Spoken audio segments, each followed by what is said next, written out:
In this episode of Falmouth in Focus, we'll celebrate our veterans as they're honored in Falmouth, recognize a milestone with the Falmouth Garden Club, and we'll take a run in Falmouth in the fall. All this and much more on this edition of Falmouth in Focus.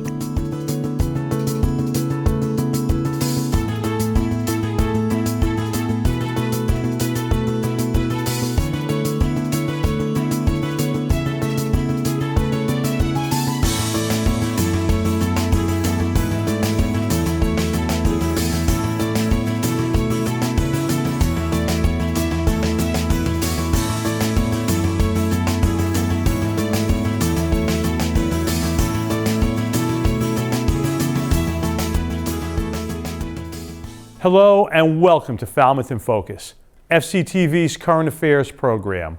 I'm your host, Michael Kasparian. During his weekly Friday video briefing on November 12th, Falmouth health agent Scott McGann reported that the positivity rate of COVID-19 tests has remained fairly stable during the past few weeks. Vaccine eligibility has now expanded to everyone 5 years of age or older, and boosters are available for all 3 vaccines. With the continued virus transmission throughout the Cape and the Commonwealth, residents are encouraged to get vaccinated and obtain your booster shots when eligible. You can view Scott McGann's weekly video briefings on FCTV Government Channel 15, our Facebook page, and fctv.org. The annual Veterans Day ceremony was held on November 11th in front of the Falmouth Public Library. About 200 residents looked on as Falmouth honored the men and women who have served in the United States military. The ceremony began with a procession of veterans and uniformed service people, followed by a welcome from MC Robert Foose, who served as commanding officer in the United States Coast Guard. Keynote speaker was Dr. Ronald Nassif, a former orthopedic surgeon who had a 25-year Navy career. We here at FCTV thank all the men and women who have served our country to preserve the freedoms we all enjoy every day. It's time now for 3 things from Town Hall, FCTV's condensed version of the takeaways from recent municipal meetings. Selections are chosen based on community impact. Falmouth Town Meeting met this week, opening the session with 32 articles on the warrant. Monday night was focused on Article 3, having to do with the zoning bylaw. Town meeting members were asked to vote on 2 items in the article. The first to allow higher density in certain business zones in town, and the second was passed with an amendment to change the overlay districts which would be allowed on the areas connected to the town sewer. The purpose of it is to provide incentives to the private sector to build senior workforce affordable and market rate housing. The town has made an effort through the Community Preservation Act to fund multifamily housing, but it's simply not enough money to build very much housing. We're going to have to get more money in it. It's going to take private money. In order to do that, to build in any kind of scale, developers need incentives. After all, it's a capitalist society. You can't deny them that, and we are trying to provide that with this bylaw. Article 8 involved many capital funding line items, one of which was in the recreation section, which included $50,000 to fit pickleball courts with soundproofing technology to dampen the noise for surrounding neighbors. Other capital line items passed, including new vehicles for the Department of Public Works, police funding, schools, water, wastewater, and the highway department. My effort with the sound curtains is to find a happy medium in between where maybe these curtains will dull the noise just enough, where the pickleballers can continue to play. Mashpee has put up sound curtains at their 8-court facility in Mashpee. They have worked. Granted that their houses are a little further away than what we're dealing with here, but the curtains are rated to reduce the sound by 10 to 12 decibels, which should bring it from annoying noise down to an ambient or just above ambient level. So I ask that you vote for this so that we can keep the courts moving, keep them open. We have over 300 to 400 pickleball players in town, and we have relatively few places to play, as we are in search of further places for them to play, further away from homes, where they can be quieter or they can be as noisy as they want and not disturb anybody. The final article on the warrant for town meeting was a land transfer involving a proposed new location for the Carousel of Lights. Town meeting had a lengthy debate about the proposed location, perhaps not being ideal for the carousel. In the end, the article needed a 2/3 majority to pass and failed by a narrow margin. What we're asking for you to do tonight is the beginning of the process. It's not the end. We've heard and listened to many concerns. When we went through and sought the permission of the school committee, we talked about a lot of issues. We talked about trees, we talked about conservation, and we listened and actually moved the proposed site around a little bit in response to the school committee. With a vote of 105 in favor and 72 opposed, the 2/3 does not pass and the article doesn't pass. To see the meetings in their entirety, check out Government Channel 15's program schedule at fctv.org. We're going to take a quick break to hear about an adoptable cat from People for Cats. And when we return, we'll make a stop at an event at Highfield Hall and Gardens for a special anniversary celebration. Stay with us. Alan and Stevie are a bonded pair of super shy and very sweet young males. Alan is a handsome 3-year-old short-hair brown-gray tabby, while Stevie is an adorable 1-year-old medium-hair gray fellow. Both boys take quite a while to chill out and become comfortable in a new situation, but they are really gentle and affectionate when you give them some attention. They came to PFC when their previous owner passed away. Both boys have been neutered, are up to date on shots, and have been microchipped. They are now looking for a forever home where they can remain together. Are you willing to give them a chance? Call People for Cats at 508-540-5654 for more information. Welcome back. The Falmouth Garden Club celebrated its 90th year of gardens and community with more than 100 members at an anniversary event at Highfield Hall and Gardens on September 23rd.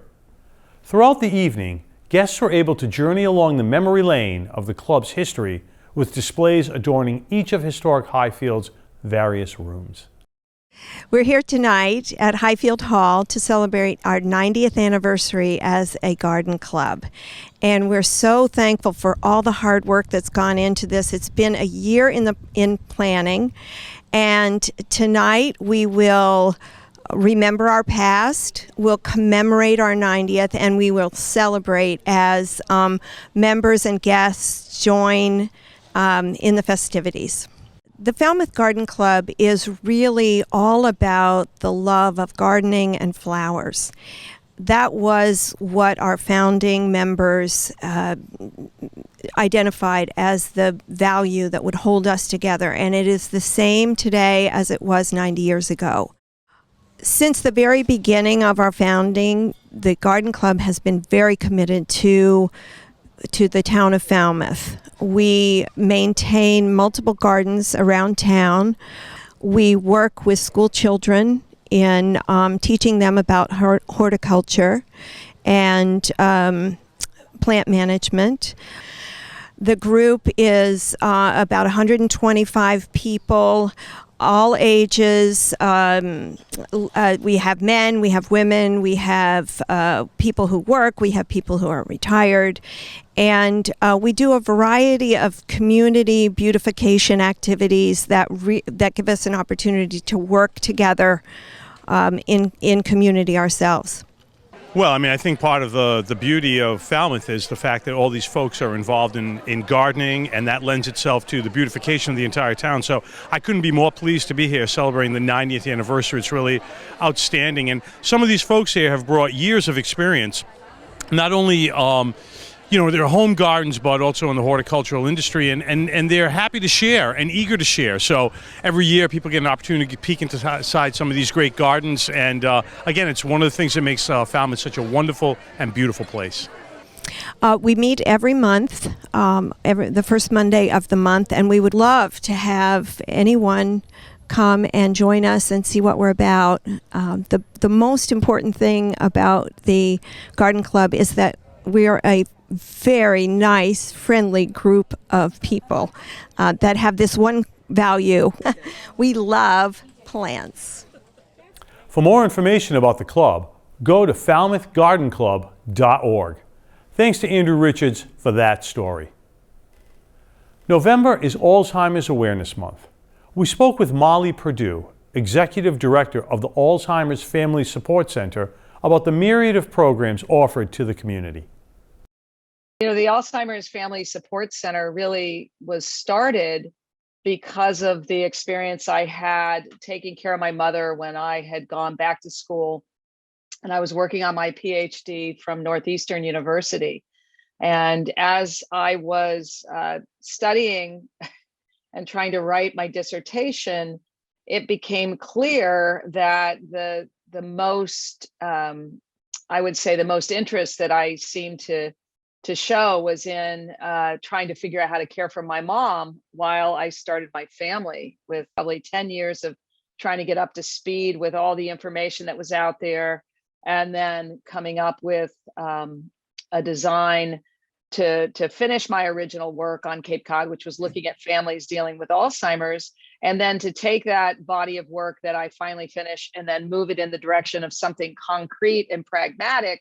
That's what inspired the center. So in looking at what wasn't there for families like ours and what it was like to have, you know, children on one end of the spectrum that you're trying to care for, and then having a parent on the other. And I learned a lot. The Alzheimer's Family Support Center kind of grew out of what I thought would be helpful, which is having a support center that didn't just look at, you know, at that time, my mother's disability, her cognitive loss and her difficulty. It didn't just look at, you know, what we were going through, but tried to take the lens of the family and seeing this where there are a lot of people are trying to figure out how to care for the people that they love and they want to look out for, but how do they do it? What are the best practices? You know, there are people that have cognitive decline, and we're talking about 10 to 13,000. Those are usually the numbers that get bantied about based on percentage of people that become symptomatic over the age of 65.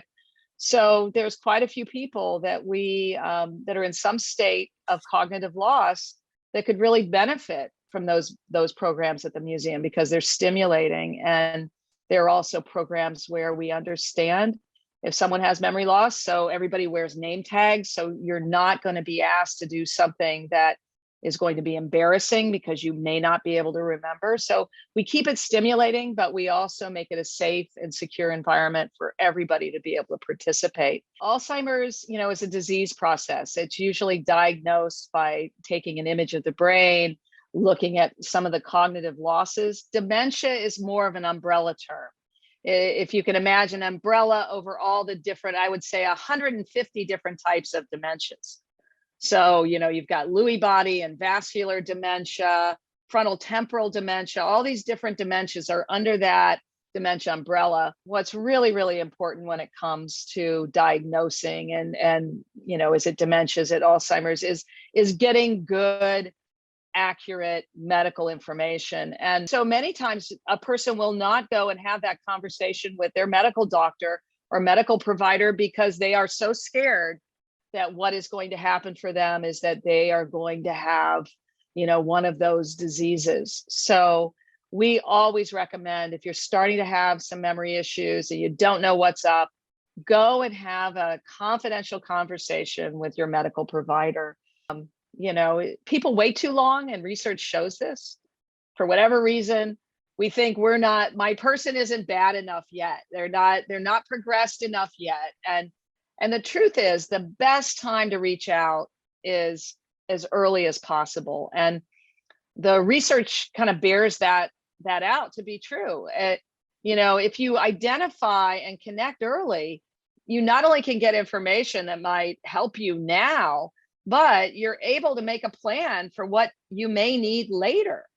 To learn more about Alzheimer's Family Support Center and their programs, visit their website at alzfamilysupport.org.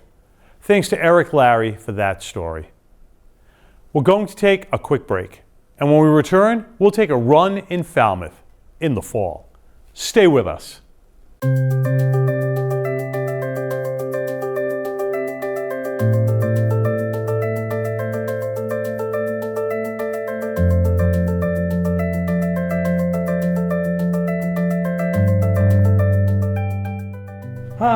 I'm Jay Zavala. And I'm Susan Zavala. Yeah, we're a package deal. We come together. We're members of Falmouth Community Television. And we've been here for 17 years. 17 years. Which we found out today, and it just surprised me that it had been so long. The cool thing about FCTV is they have all this wonderful equipment, so if you're a closet geek like me, it really does appeal to you, and they teach you how to use all of it. And for a very nominal membership fee, you have access to all of it, and they teach you how to use it, and you can make television. I think being a member here is something really special. I think that it allows you to get to know the community. It allows you to get to participate in the community and help provide a service that I think is really unique and really, really important. The staff has been great about walking me through the process. I've begun doing some camera work and even was very surprised to be asked to do some video taping myself. You know, kind of without any others around and being the only member of the crew taping things, and then coming back and editing. The expression, having the embarrassment of riches, is what happens to me. There's so much that I'm offered here.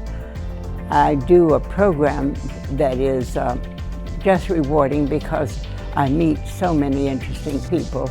And then when I consider that I'm surrounded by cutting-edge technology that I would never have had even come close to being around, and it is just extraordinary.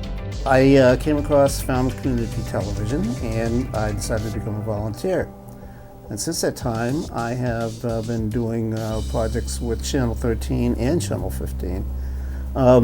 With Channel 13, done my own independent productions, and with Channel 15, I've been primarily doing the video direction for the planning boards and the zoning boards of appeal. And I think it's a great learning experience for people that want to get involved in media in any way, shape or form. Learning how TV's put together, learning how to compose a video, learning how to produce a complete show, going and taking something of interest around the town and letting other people know about that. And it's just very good to learn the technology. Community TV is something that's really vital for communities like Falmouth. Helps with transparency of government, helps provide training to people who are interested in learning about media, either young or old. And I think it's really important for people to be empowered to understand how the media works. And there's really no other way of learning that better than actually doing it. Especially because of the new facility here, there's really something for everybody.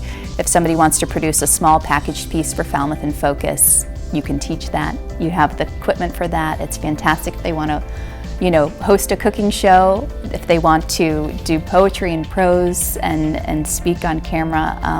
There's really all sorts of opportunities here at FCTV. I started hosting Poetic License just before the pandemic hit. And it has totally impacted my life. The Zoom format gives us an audience of peers. And also the larger audience, we can't see them, but they can see us, which is great. What I like is being a member and knowing that if I get this great idea, I can come to FCTV, chat with staff.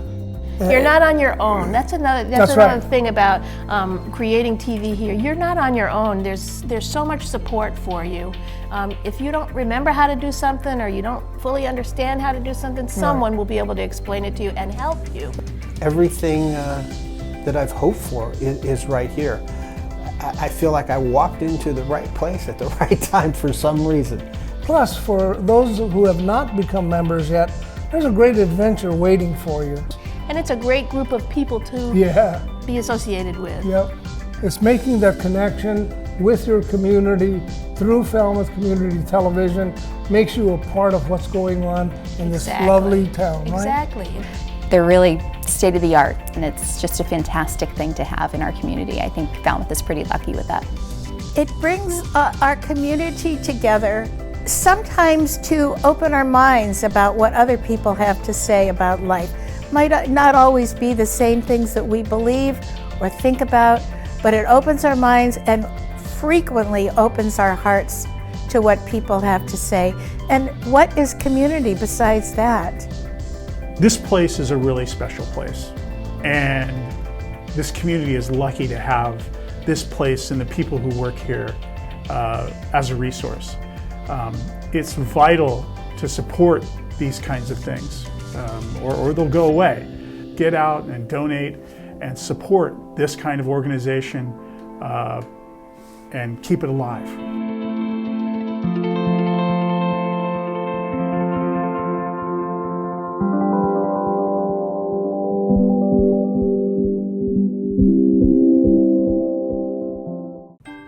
Shelby is a 4-year-old German Shepherd dog in good health, fully vaccinated and spayed. During the time she has been with Friends of Falmouth Dogs, she has shown no aggression around people and enjoys going for walks, car rides, and being brushed. Recently, Shelby met with another German Shepherd and she was quite happy and playful with her. Meeting small children, dogs, and cats would need to be done carefully since Shelby has had little experience around them. She's a sweet dog that is looking for a family to love her. Contact Friends of Falmouth Dogs at 508-548-7742 for more information about adopting Shelby.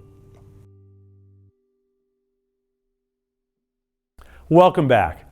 Falmouth in the Fall, a classic local road race held each autumn since 1979, had its annual running recently after having to shutter last year due to the pandemic. The 7-mile race is run along the same seaside course as the ASICS Falmouth Road Race. This year's event featured the Falmouth Service Center as a charity partner. The first race, I think, was about 125 people, founded by Jim and Betty Garris at that time. And Jim was a big veteran, so it was on Veterans Day on a Wednesday, and he thought people were going to come down from Boston and take a day off from work, but that didn't happen.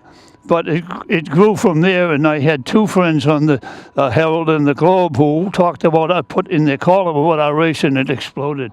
So for the August race, I always run for New England Donor Services, which is close to my heart.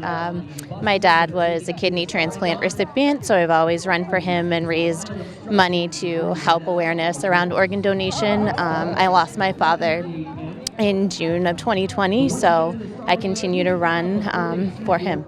Just virtually and volunteered. This is my first fall race. Oh, just the view, the vistas, the parking, the availability, the easiest to get in and out of here because of the traffic. I'm from Plymouth, so I just come over the bridge and here we are, we're ready to go. The first one that I didn't do as well as I would have liked to, so figured I'd try again in the fall. And then my sister came from Maryland to run it with me. Yep. No, I mean, it's just a great atmosphere. It's fun. You know, the people of Falmouth are great. So, you know, it's just a fun time. So that's why I've done it. We just have a history with Falmouth. I ran it the first time in '75. John ran it the first time in 1974.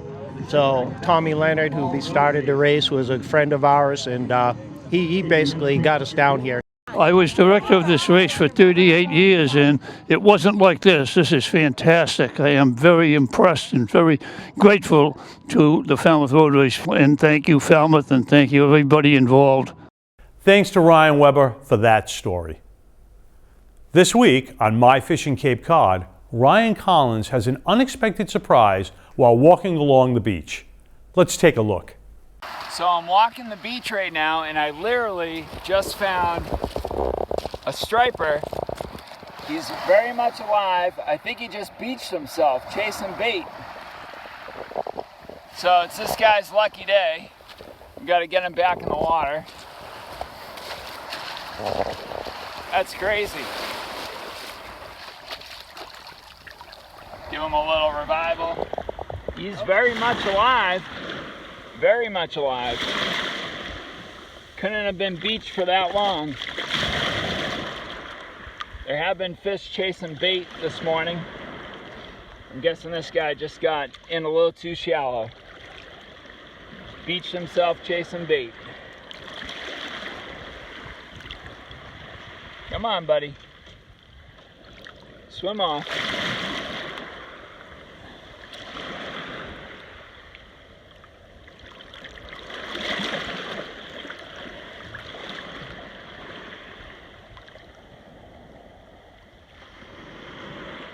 Yeah, he's kind of swimming away. Yeah, he's swimming slowly but surely. So this is the spot where I found him. And if you look real close as the waves come in, there's a little slightly deeper channel right there in the middle of the screen. I have a feeling he might have snuck in that deeper channel, and then as the waves receded, he just got stranded right here at my feet. Well, hopefully he'll be all right. I don't know, he swam away very slowly, but he's got a better chance out there, obviously, than on the sand. So, very lucky I stumbled across that guy. We hope that striper made it. Thanks to Ryan Collins of My Fishing Cape Cod for that segment. FCTV wants to remind you that television can be as easy as hitting record on your smartphone. We'd like to invite all Falmouth residents and visitors to share their slice of life with us. Email us your photos and videos, or upload them to Facebook, Twitter, or Instagram using the hashtag MyFalmouth or Falmouth in Focus to be featured on the show. Thank you to our most recent contributors. We leave you now with the sights and sounds from the dunes at Sandy Neck Beach in Barnstable, courtesy of Ryan Collins. Thank you for watching Falmouth in Focus. We'll see you next time.